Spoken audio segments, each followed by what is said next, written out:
Selamat pagi semua. Hari ini saya Madhavi. Hari ini kita akan bertemu ramah dengan beberapa pelajar yang kenal dengan Milton Glaser.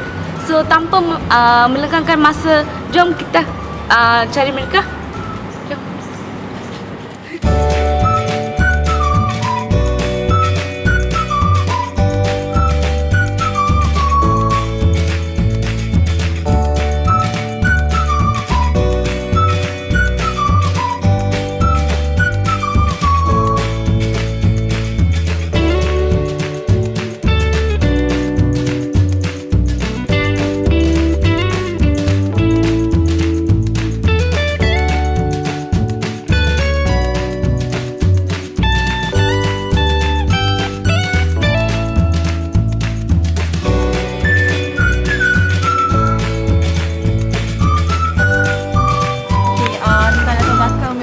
Apa yang saya tahu, Milton Glaser merupakan seorang pereka grafik yang terkenal di dunia.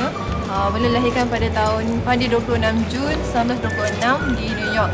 Sekolah pertama beliau adalah di Cooper Union di New York, dan selepas tamat sekolah tu, beliau telah melanjutkan pelajaran di Academia delle Arti di Itali. Dan pada masa tu, George Morandi telah menjadi mentor untuk beliau lah. Dan selepas melanjutkan pelajaran di Itali, beliau telah menjadi presiden bagi Push Pin Studio di New York dengan bantuan 3 orang pereka fashion pereka fashion, iaitu Samia Klaus, Reynard Raffins dan Edward Sorrell. Telah meninggalkan Pushpin Studio pada tahun 1970 dan telah dilantik menjadi pengarah bagi Village Voice Magazine bermula tahun 1975 hingga 1977. Pada tahun 1983 pula, beliau telah mereka bentuk lebih kurang 300 poster dan logo. Salah satu contoh logo popular yang direka oleh Milton Glaser ialah I Love New York. Logo ini telah menjadi simbol ikonik bagi New York City dan boleh didapati pada setiap topi, baju dan beg. Walau bagaimanapun, pada tahun 2001, logo I Love New York ini telah ditukar kepada I Love New York More Than Ever. New York Magazine diasaskan pada tahun 1968 oleh Milton Glaser dan Clive Felker, di mana Glaser adalah presiden dan pengarah. Mereka bentuk sehingga tahun 1977. Pada tahun 1975, beliau telah mengadakan pameran One Man di Museum Seni Moden New York.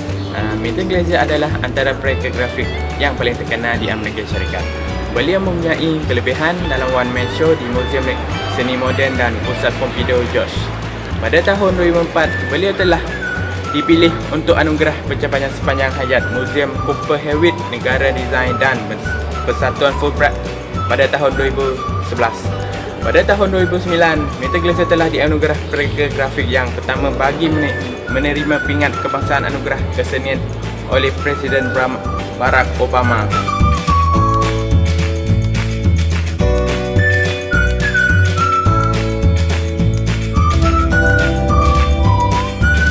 I'm Milton Glaser and I'm a graphic designer.